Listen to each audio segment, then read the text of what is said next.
Hey there, YTPC, New Jersey Piper Ben here. Got the Rossi Rubino and Tico 8320 out for another smoke with some Cornell and Deal Briar Fox, which is a Weber, Virginia and Burley. There's some dark chunks of something going on in there. I don't know if it's some little bit of dark fired mixed in or what it is. It looked like Perique, but there's not supposed to be any Perique in this blend, and I don't taste any Perique, but something in there.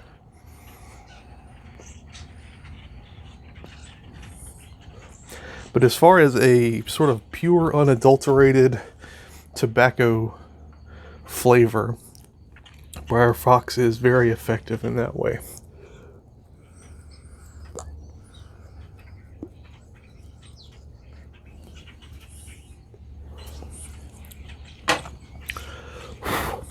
Okay. Just wanted to pop on quickly.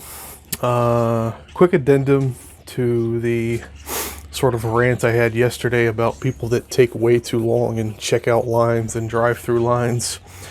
In addition to that,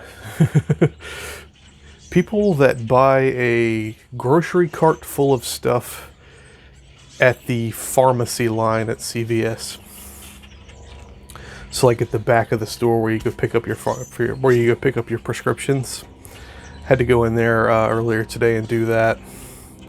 And the line had about 5 people in it, 2 cashiers. The other lady had some questions about stuff, as people do when they're picking up prescriptions. And the other lady's over there ringing up milk and frickin' like just household groceries, I guess. And a lot of stuff. Not a little, like I get like 3 or 4 things, okay, that's fine. But if you got a cart full of stuff and you force the pharmacy checkout person to do that, to even make that decision, that's nah, don't do that. Don't do that. Go to the front. And honestly, I think CVS should make that a policy. They should have a limit to the amount of things they're going to check out there. Like 5 would be the max.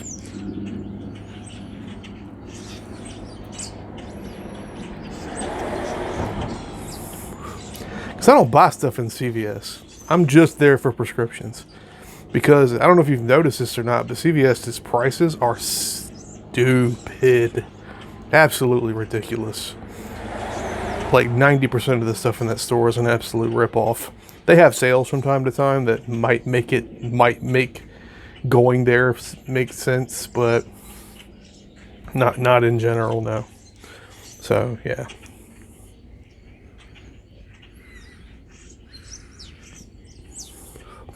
I see people in there buying like toilet paper and like bottles of tea. I'm like, if you've got extra money lying around, I'll take it off your hands for you. Because if you're buying that stuff here, you clearly have extra money lying around. Or you just haven't figured out how to shop yet, which I know a lot of adults have problems with. But still, I'm just like, jeez. This is Jersey. You gotta be on a budget in Jersey. It's freaking expensive around here.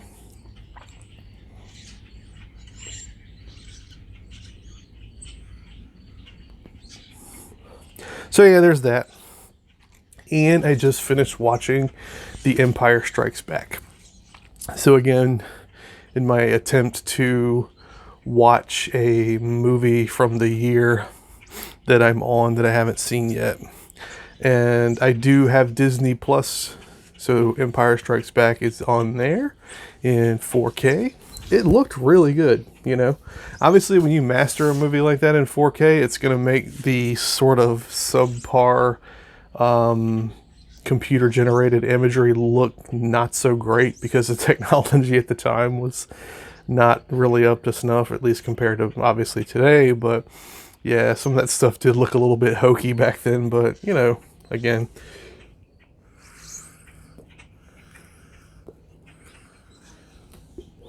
to be expected based on capabilities.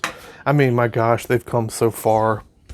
If you look at some of the special features around the Mandalorian series. Like, they've built an enormous room, and the entire ceiling and walls are covered with screens, like enormous big ass screens that can just project just about any image you want. And it's seamless. So you can literally create an environment in an enclosed space, and you don't have to overlay a character. It's not a green screen scenario. It's literal enormous seamless screens that can recreate the look of an outside world right there inside of a building. And that's never been done before. But that's George Lucas. That's Industrial Light and Magic. It's Disney now. So it's a behemoth from a technological and funding POV. I mean, just unlimited amounts of money to spend on stuff like that. And you can kind of see the things they can do. It's pretty crazy. But The Mandalorian's fantastic.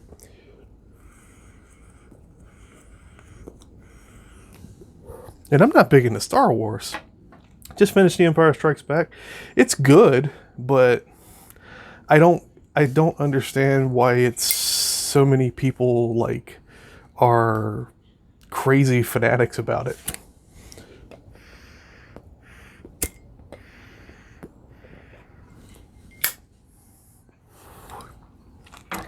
It's funny, the philosophy behind it is good.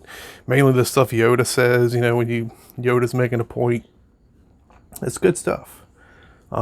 Story's good, but it's not like, I don't get how people kind of flip out so much for it. But that's okay.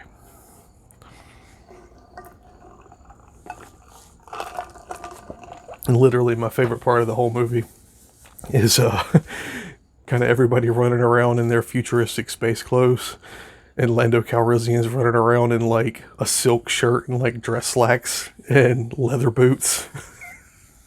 It's just so funny to me. Like, I get it first when he's introduced. He has like a cape and some kind of uniform stuff going on. But by the end of it, when they're running around defending themselves against the stormtroopers, and he's just got that like evening wear silk shirt on and his lovely curly smooth hair, and yeah, it's a funny character.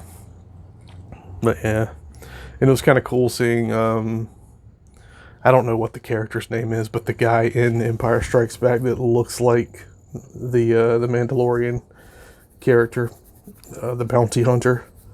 I don't know what the fuck that thing's name is.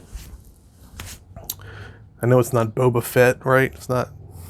I don't know. I don't know a lot about the Star Wars universe. But yeah, anyway, it's good. I still want to see Raging Bull, but I couldn't find anywhere I could get Raging Bull for free, so eventually I'll see it. But got Empire Strikes Back covered for now, at least. Hope to keep the same schedule with the favorite movies series. What I'm basically doing is shooting those on Friday afternoons, and then adding all the movie poster art in that night, because I've got to take note of timestamps to put the posters in, and I'm just doing that on a notepad, and then going in and adding all the images afterwards. So it is a little bit more time consuming than a regular video for sure, but I'm enjoying it. I hope you guys are enjoying it, and we'll try to keep those going. Yeah, hope you guys are doing well. It's a lovely, lovely Sunday here in North Jersey. Oh, got the car back. It was just the battery, so that's good. And I wanted to mention, like, I would normally try to change a battery myself, but for my wife's car, it's literally like underneath the wheel well, and you have to remove basically the lining of the wheel well, the plastic shielding and all that stuff, just to even get to it. So it's a big pain in the butt. So not something I could probably do, but yeah, there'd be a high chance of me screwing something up, and again, it would just take forever. But again, luckily the alternator was fine. It was just the battery, and went ahead and had them to do an oil change since it was there. and get that over with. But yeah, I'm gonna start taking the car out more often and trying to keep it up. But yeah, okay. Take care, guys. Be excellent to each other.